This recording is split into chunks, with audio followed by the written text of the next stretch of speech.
think everyone has that dream of building, but in reality, it's never going to. Well, it never happened.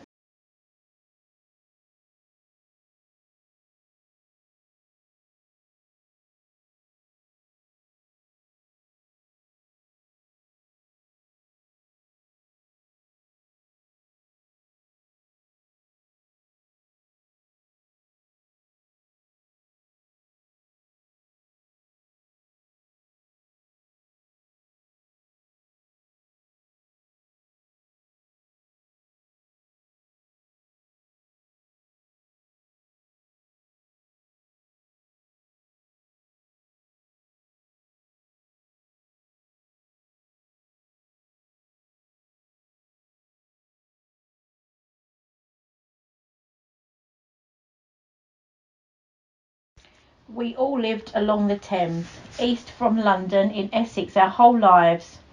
First you would reach Tilbury, then Stamford, where the docks are. Then you follow the A13 to Basildon, where we all met, and then Canvey Island, where I grew up.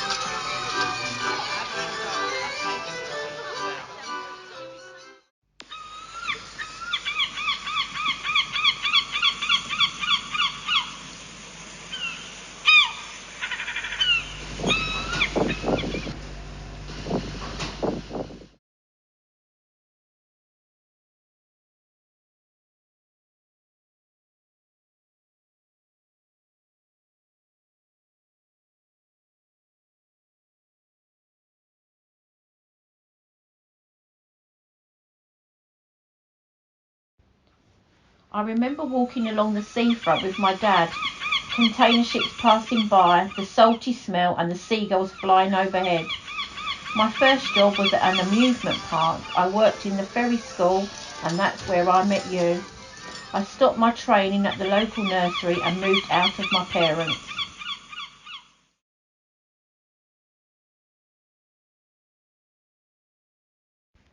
I followed the map that led to you in our first house.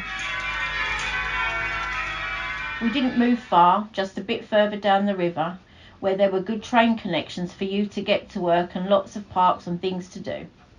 We got a mortgage, bought our dream home, we did some DIY and made it our castle.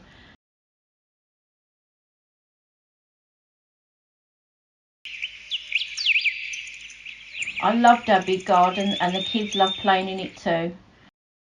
But although we followed the map, it seemed we'd still gotten off course.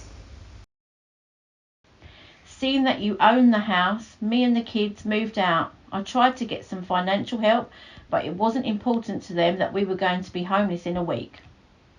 So we decided to move back into my parents'. It was difficult, one of us sleeping on the sofa, but it was nice to be home. Then I've got to go to the housing office, where they'll probably tell me I've illegally legal, and then legally illegally legaled, to get socially rented or subsidised private accommodation through the working tax credits.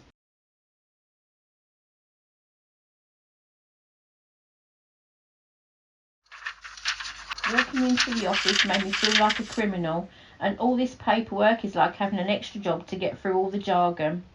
But I got through it all, and we finally moved up on the list and got a flat. But you can only go and see the outside and not the inside. It was a busy road, but there was big grass green, and I thought it would be great for the kids to play on. When we arrived, we realised there was lots of gangs. We didn't want to go outside. We made the inside our own, but all I could hear is, "You lazy bitch.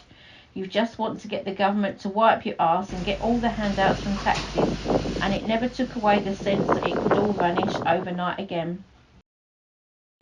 But I love that I can go to work, talk about it with the girls.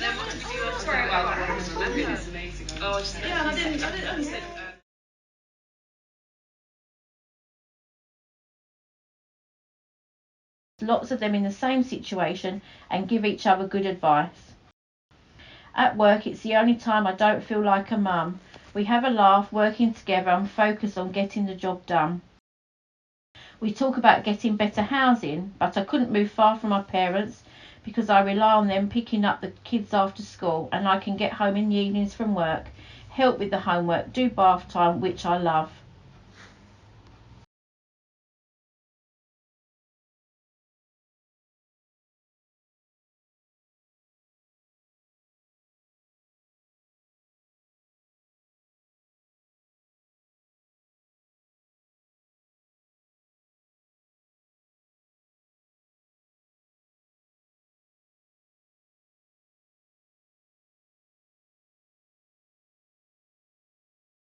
It was difficult to move to full-time work, but Mum helped with childcare, and if I can save enough, we could start looking at private rented flats, which we could make our own.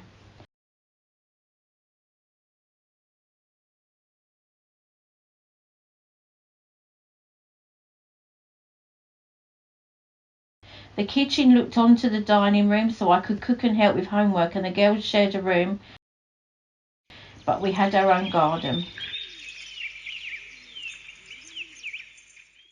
My mum's sewing skills soon helped with the girls arguing about who got the window on their side of the room. Simply putting up a curtain, decorating the house how we wanted was a small step towards leaving precarity behind.